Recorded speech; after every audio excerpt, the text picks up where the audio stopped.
இறை இயேசுவில் பிரியமுள்ள மாதா தொலைக்காட்சியின் அனைத்து நிகழ்ச்சிகளையும் ஆவலோடு பார்த்து கொண்டிருக்கிற அன்பு நேயர்கள் அனைவருக்கும் இனிய இரவு வணக்கம். இந்த நாள் உங்களுக்கு ஓர் இனிய நாளாக அமைந்திருக்கும் என்று நினைக்கிறேன்.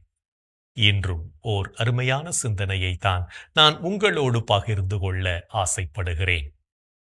கடவுளால் படைக்கப்பட்ட நாம் ஒவ்வொருவரும் இரக்கமுள்ள மக்களாக வாழ வேண்டும் என்றுதான் கடவுள் விரும்புகிறார். இரக்கம் என்பது இதய பலவீனத்தின் குறியீடு அல்ல, அதனிலும் மேலான ஆயுதம், பலத்தின் வெளிப்பாடு. இரக்கம் என்பது எதையாவது கொடுப்பதோ அல்லது வாங்குவதோ அல்ல, எது தேவையானதோ அதை அந்த நேரத்தில் செய்வதுதான். அதிலும் அதை யாருக்கு செய்வது என்பதில்தான் அதன் மகத்துவம் அடங்கியிருக்கிறது. எவன் ஒருவன் தன்னுடைய இரத்த சொந்த பந்தம் எதுவும் இல்லாத வேறொரு உயிர் படும் வேதனையை பார்த்து அவர்களுடைய வலியை தன்னுடைய வலியாய் உணர்ந்து அந்த வேதனையை போக்க முயற்சி செய்கிறானோ அவன்தான் உண்மையிலேயே மனிதன். மத்தேயு நற்செய்தியில் வரும் மலைப்பொழிவில் இரக்கமுடையோர் பேறு பெற்றோர், ஏனெனில் அவர்கள் இரக்கம் பெறுவர் என்பது நமக்கு எடுத்துரைக்கப்படுகிறது. நம்மை படைத்த கடவுள் இரக்கம் நிறைந்தவர், அன்புமயமானவர். தான் படைத்த, தான் உண்டாக்கிய இந்த உலகம் பாவத்தில் மூழ்கி கிடப்பதைக் கண்டு சினம் கொண்டாலும் தனது இரக்க குணத்தால் அவர்களை மன்னிக்கிறார். நாமும் மற்றவர்கள் மேல் இரக்கம் காட்டவும் மற்றவர்களை மன்னிக்கவும் தயாராக இருப்போம். மன்னிக்க தெரிந்த உள்ளம் மாணிக்க கோவிலப்பா என்று பாடுகிறார் கவிஞர் ஒருவர். மன்னியுங்கள், மன்னிக்கப்படுவீர்கள் என்கிறார் நம் ஆண்டவர் இயேசு கிறிஸ்து. இரக்கமும் மன்னிப்பும் கடவுளுக்கு கடினமான ஒன்று அல்ல, அது எளிதான ஒன்று. கடவுள் மனிதரின் குறைகளை பொறுத்து கொள்வதிலும் மன்னிப்பு வழங்கி மனிதர்களுக்கு மறுவாழ்வு கொடுப்பதிலும் தாராள மனமுடையவராயிருக்கிறார். ஏனெனில் இரக்கமும் சினமும் ஆண்டவரிடம் உள்ளது. அவர் மன்னிப்பதில் வல்லவர். அவரது இரக்கம் பெரிது, அவரது தண்டனை கடுமையானது. அவரவர் செயல்களுக்கு ஏற்ப அவர் மனிதருக்கு தீர்ப்பளிக்கிறார். மேற்கூறிய வார்த்தைகளிலிருந்து கடவுளின் இரக்க குணம் அவரது சினத்தை காட்டிலும் மேலோங்கி இருக்கிறது. எனவே கடவுள் இரக்கம் காட்டுவதில் வல்லுனராகவும் மன்னிப்பதில் வல்லவராகவும் இருக்கிறார் என்பதை மனதார நம்புவோம். ஒரு முறை ஒரு குருவிடம் சீடராக சேர்ந்து ஆசி பெறுவதற்காக ஒருவர் வந்தார். அவரிடம் குரு, நான் உன்னை என்னுடைய சீடராக ஏற்றுக்கொண்டு உனக்கு ஆசி வழங்க வேண்டும் என்றால் நீ நாளை அதிகாலை 4 மணிக்கு தனியாக வர வேண்டும் என்றார். அதன்படி அவர் மறுநாள் அதிகாலை 4 மணிக்கு தனியாக வந்தார். அவரை கூர்ந்து நோக்கிய குரு, நான் உன்னை தனியாகத்தானே வரச் சொன்னேன், எதற்கு இப்படி 2-3 ஆட்களை உன்னோடு கூட்டி வந்திருக்கிறாய் என்றார். அப்போது அவர் தனக்கு பின்னால் யாராவது இருக்கிறார்களா என்று திரும்பி பார்த்தார். அதற்கு குரு, நான் வெளியே உள்ள ஆட்களை சொல்லவில்லை, உனக்கு உள்ளே இருக்கும் ஆட்களை பற்றி சொல்கிறேன் என்றார். அப்போதுதான் அவர் தன்னை கவனித்தார். தன் மனைவி, பிள்ளைகள், சொத்து, செல்வம், புகழ் ஆகிய எல்லாமும் உள்ளே இருந்து கொண்டிருப்பதை அவர் உணர்ந்தார். உடனே அவர் குருவிடம், எனக்கு ஓராண்டு அவகாசம் கொடுங்கள், என்னை நான் தகுதிப்படுத்தி கொண்டு பின்பு உங்களிடம் வருகிறேன் என்று கூறி சென்றார். ஓராண்டுக்கு பின் அவர் குருவிடம் வந்தார். அவரை பார்த்த குரு அவர் பக்குவப்பட்டவராக வந்திருப்பதை கண்டுகொண்டார். அவரை தம் சீடராக ஏற்றுக்கொண்டு ஆசீர்வதித்தார். நாமும் அனைத்தையும் இழந்து ஆண்டவருக்காக பணி செய்ய முன்வருவோம். ஆண்டவரின் மதிப்பீடுகளை நமதாக்குவோம். அதுவே நமக்கு ஆசியை பெற்றுத்தரும் என்பதையும் உணர்ந்து கொள்வோம். இன்றைய தினத்தை எடுத்துக்கொள்வோம். இந்த நாள் முழுவதும் நாம் ஆண்டவரின் மதிப்பீடுகளை கடைபிடித்து வாழ்ந்தோமா என்று யோசித்து பார்ப்போம். மேலும் இந்த நாள் முழுவதும் நமது செயல்பாடுகள் எப்படிப்பட்டதாக இருந்தது என்று நம்மையே நாம் கேட்டு பார்ப்போம்.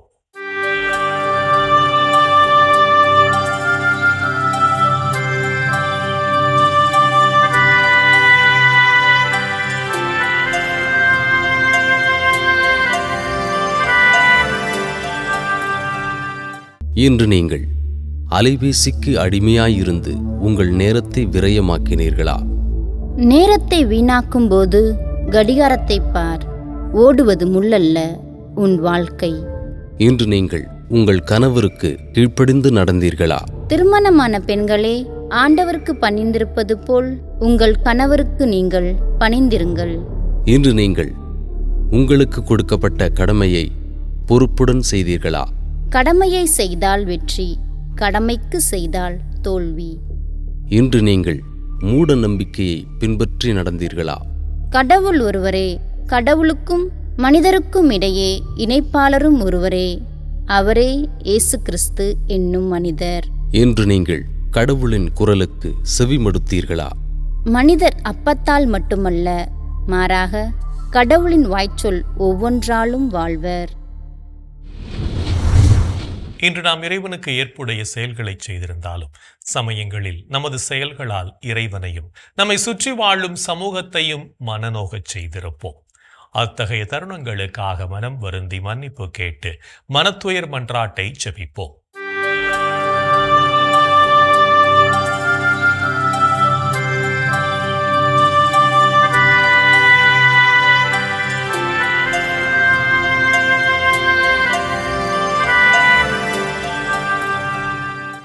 எல்லாம் வல்ல இறைவனிடமும் சகோதர சகோதரிகளே உங்களிடமும் நான் பாவி என ஏற்றுக்கொள்கிறேன். ஏனெனில் என் சிந்தனையாலும் சொல்லாலும் செயலாலும் கடமையில் தவறியதாலும் பாவங்கள் பல செய்தேன். என் பாவமே, என் பாவமே, என் பெரும் பாவமே. ஆகையால் எப்போதும் கன்னியான புனித மரியாவையும் வானதூதர் புனிதர் அனைவரையும் சகோதர சகோதரிகளே உங்களையும் நம் இறைவனாகிய ஆண்டவரிடம் எனக்காக வேண்டிக்கொள்ள மன்றாடுகிறேன். ஆமேன். மனத்துயர் மன்றாட்டை ஜெபித்ததன் வழியாக இறைவனிடமிருந்து மன்னிப்பை பெற்றிருப்போம் என்ற நம்பிக்கையோடு இறை வேண்டலில் இணைவோம்.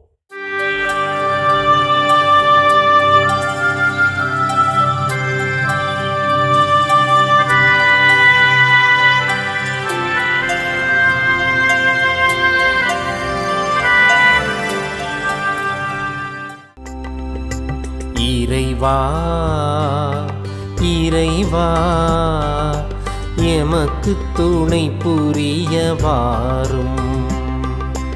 ஆண்டவரே எமக்கு துணை புரிய விரைந்து வாரும். தந்தைக்கும் மகனுக்கும் தூய ஆவியாருக்கும் மாட்சி உண்டாவதாக. தொடக்கத்தில் இருந்தது போல் இப்பொழுதும் எப்பொழுதும் என்றென்றும் இருப்பதாக. ஆமென்.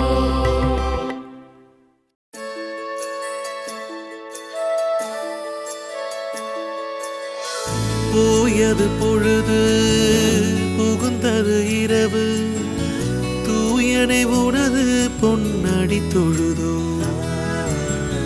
நேயமையெல்லாம் ஏதமும் நீக்கி நீயமை ஆண்டு காத்தருளையா. கனவுகள் துயில் வழி காணுதல் வேண்டாம், கனவிருள் பூதமும் கண்ணுரல் வேண்டாம். சினமுறு பகைவர் முரணலாம் வெல்வார், ஈனமும் உடலில் அணுகிடாது அருள்வார். ஆதியம் தந்தாய் அருள் புரிவீரே, அமலன மகனே அருள் புரிவீரே. ஜோதியே உருவாம் தூயாவியாரே, தொழுதனம் உமதடி அருள் புரிவீரே. ஆமென் ஆமென் ஆமென்.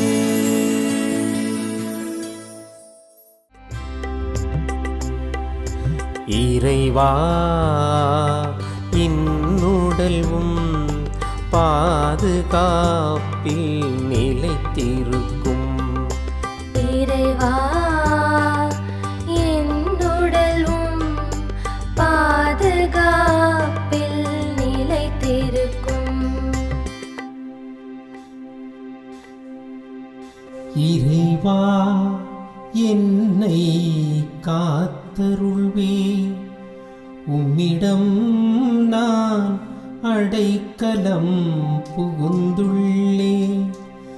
நான் ஆண்டவரிடம் நீரே என் தலைவர், உம்மையன்றி வேறு செல்வம் எனக்கு இல்லை என்று சொன்னேன். பூவுலகில் உள்ள தூயோர் எவ்வளவோ உயர்ந்தோர், அவர்களோடு இருப்பதே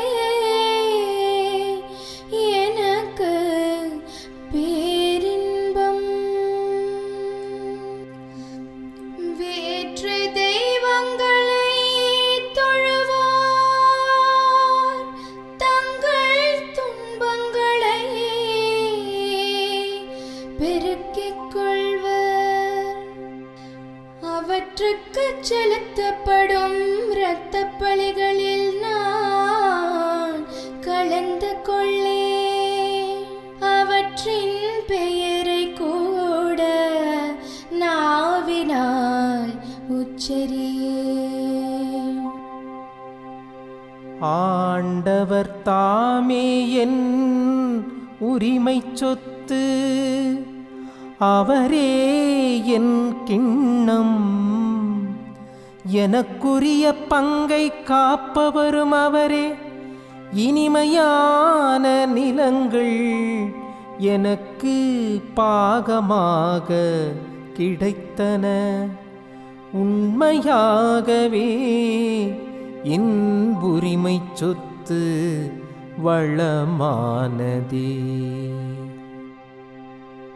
எனக்கு அறிவுரை வழங்கும் ஆண்டவரை போற்றுகிறேன்.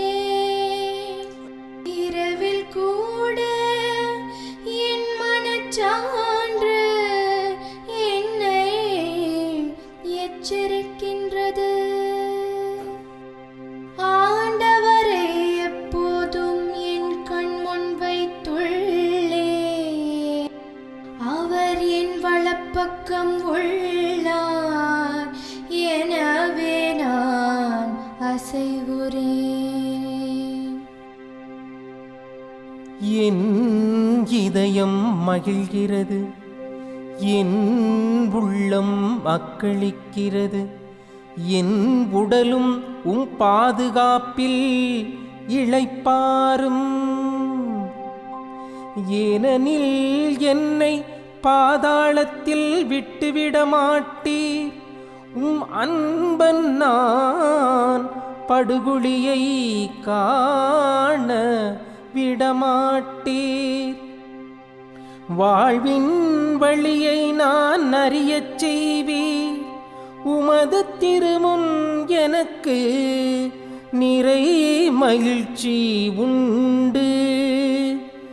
உமது வலப்பக்கத்தில் எப்போதும் பேரின்பம் உண்டு. தந்தைக்கும் மகனுக்கும் தூய ஆவியாருக்கும் மாட்சி உண்டாவதாக. தொடக்கத்தில் இருந்தது போல் இப்பொழுதும் எப்பொழுதும் என்றென்றும் இருப்பதாக. ஆமென்.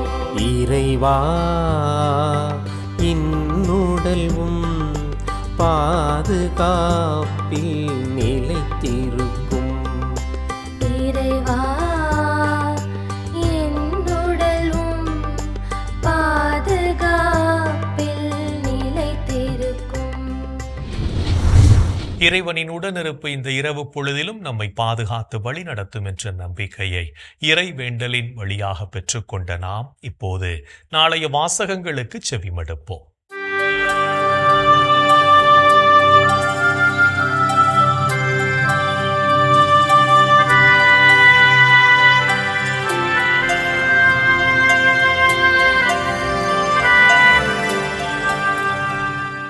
நாளைய திருப்பலி வாசகங்கள்.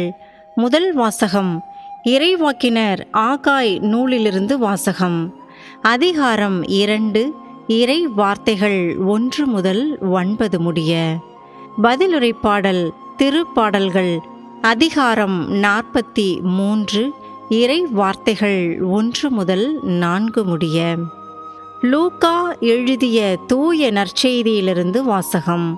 அதிகாரம் 9, இறை வார்த்தைகள் 18 முதல் 22 முடிய. அக்காலத்தில் இயேசு தனித்து இறைவனிடம் வேண்டிக் கொண்டிருந்த போது சீடர் மட்டும் அவரோடு இருந்தனர். அப்போது அவர்களிடம், நான் யார் என மக்கள் சொல்கிறார்கள் என்று அவர் கேட்டார். அவர்கள் மறுமொழியாக, சிலர் திருமுழுக்கு யோவான் எனவும், வேறு சிலர் எலியா எனவும், மற்றும் சிலர் முற்காலத்து இறைவாக்கினருள் ஒருவர் உயிர்த்தெழுந்துள்ளார் எனவும் சொல்கின்றனர் என்றார்கள். ஆனால் நீங்கள் நான் யார் என சொல்கிறீர்கள் என்று அவர்களிடம் அவர் கேட்டார். பேதுரு மறுமொழியாக, நீர் கடவுளின் மெசியா என்று உரைத்தார். இதை யாரிடமும் சொல்ல வேண்டாம் என்று அவர்களிடம் அவர் கண்டிப்பாய் கூறினார்.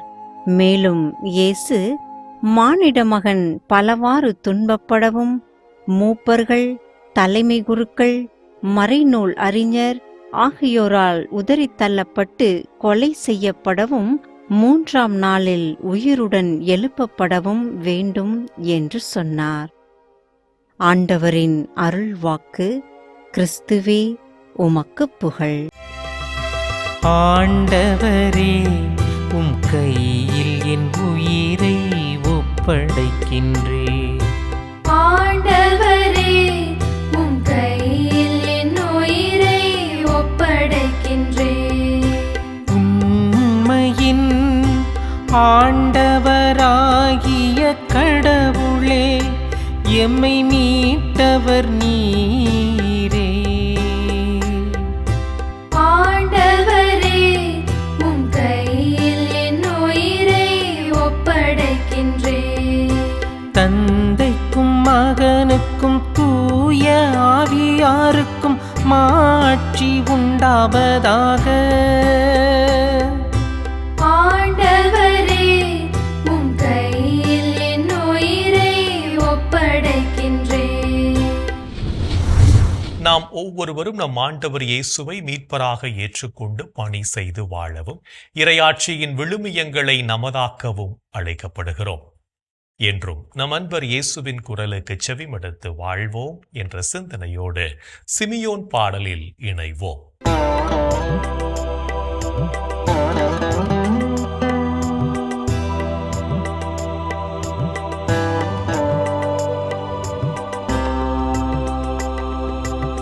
ஆண்டவரே, நாங்கள் விழித்திருக்கும் போது எங்களை காத்தருளும். நாங்கள் தூங்கும் போது எங்களை பாதுகாத்தருளும். இதனால் கிறிஸ்துவோடு விழித்திருந்து அவரோடு அமைதியில் இளைப்பாறுவோம். அவரோடு அமைதியில் இளைப்பாறுவோம்.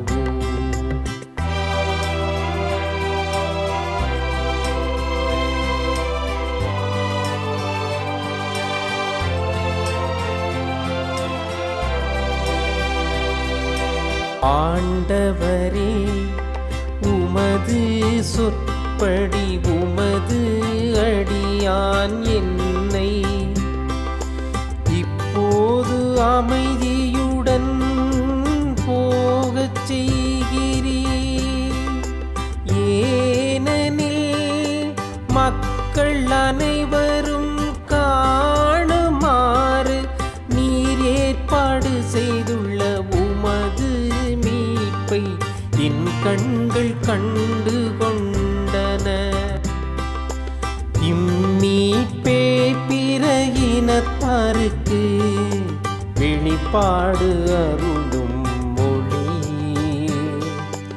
இதுவேவும் மக்களாகிய இஸ்ராயேலுக்கு பெருமை, இஸ்ராயேலுக்கு பெருமை. தந்தைக்கும் மகனுக்கும் தூய ஆவியாருக்கும் மாட்சி உண்டாவதாக. தொடக்கத்தில் இருந்தது போல் இப்பொழுதும் எப்பொழுதும் என்றென்றும் இருப்பதாக. ஆமென்.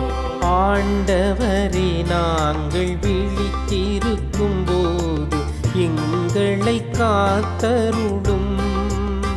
நாங்கள் தூங்கும் போது எங்களை பாதுகாத்தருளும். இதனால் கிறிஸ்துவோடு விழித்திருந்து அவரோடு அமைதியில் இளைப்பாறுவோம், அவரோடு அமைதியில் இளைப்பாறுவோம். இறைவன் நம்மை ஒவ்வொரு நொடிப்பொழுதும் அற்புதமாய் வழிநடத்தி கொண்டிருப்பதை சிமியோன் பாடல் வழியாக உணர்ந்து ஜெபித்த நாம் இப்போது நாளைய புனிதரை பற்றி பார்க்கலாம்.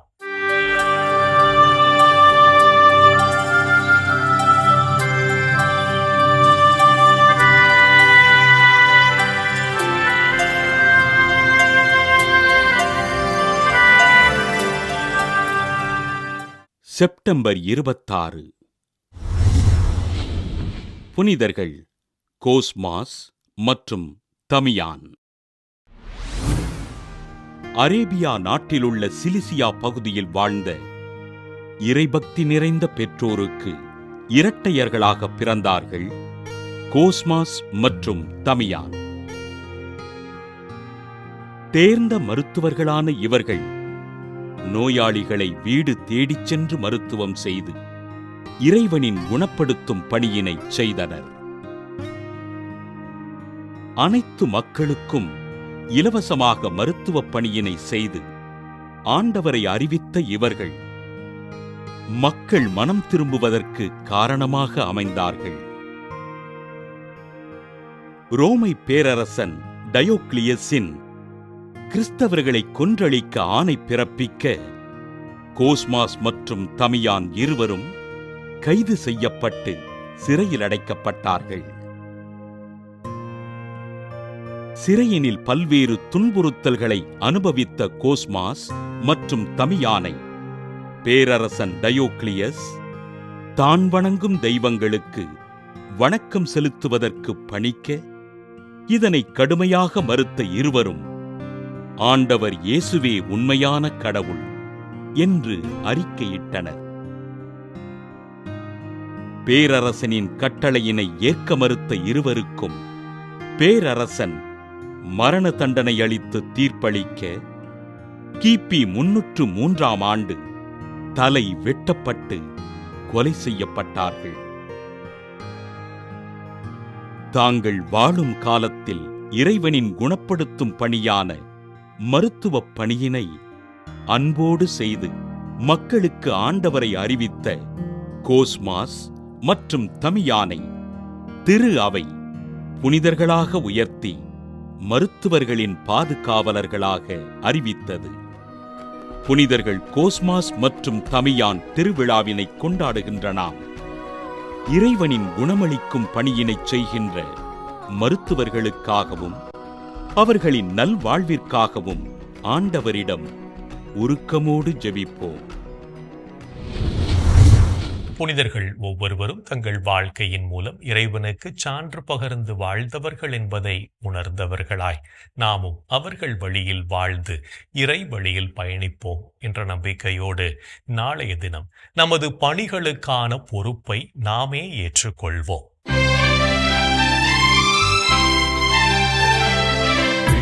உலகில் இருக்கின்ற எங்கள் தந்தையே, உமது பெயர் தூயதென போற்றப் பெறுக. உமது ஆட்சி வருக. உமது திருவுளம் விண்ணுலகில் நிறைவேறுவது போல மண்ணுலகிலும் நிறைவேறுக.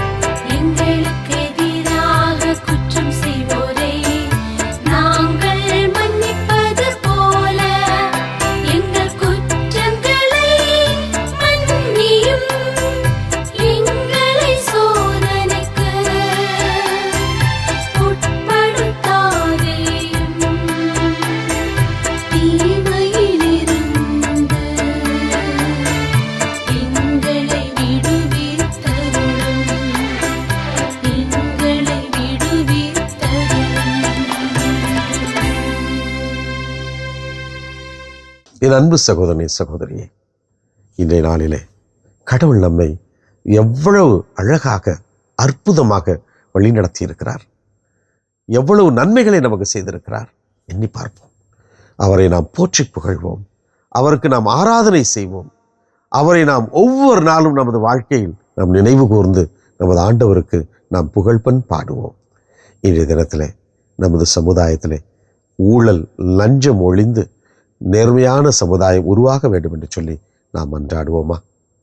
எங்கள் அன்பை உருவான இயேசு ஆண்டவரே, உண்மையை, நீதியை, நியாயத்தை, நேர்மையை இதோ இந்த சமூகத்திற்கு நீர் அடையாளமாக விட்டு சென்றிருக்கிறீரே. ஆனால் இன்றைய தினத்திலே எங்கள் நாட்டிலே ஊழல் பெருகி இருப்பதை நாங்கள் பார்க்கிறோம். இதற்கு ஊழல் வாங்குபவர்கள்தான் காரணமாக இருக்கிறார்கள் என்று சொன்னால் அவர்களை விட இந்த ஊழலுக்கு அடிபணிந்து அதற்காக தங்களுடைய சுயநலங்கள், தங்களுடைய காரியங்கள் நிறைவேறினால் போதும் என்று சொல்லி அதற்காக பல நிலைகளில் துணை நிற்கின்ற மக்களாகிய நாங்களும் தான் துணை நிற்கிறோம் என்பதை அறிந்து கொள்ளக்கூடிய மனப்பக்குவத்தை எங்களுக்கு தாரும்.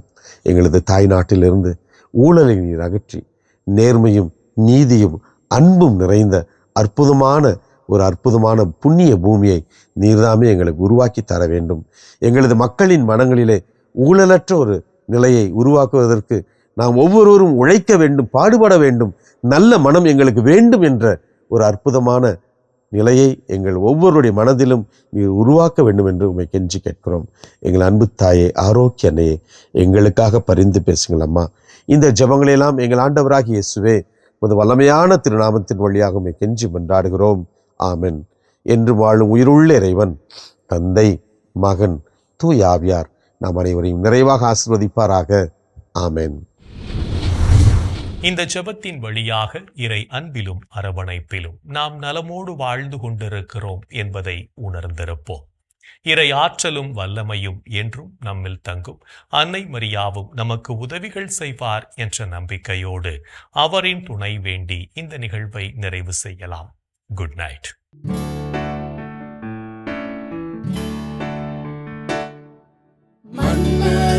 மீட்பரின் மாண்புய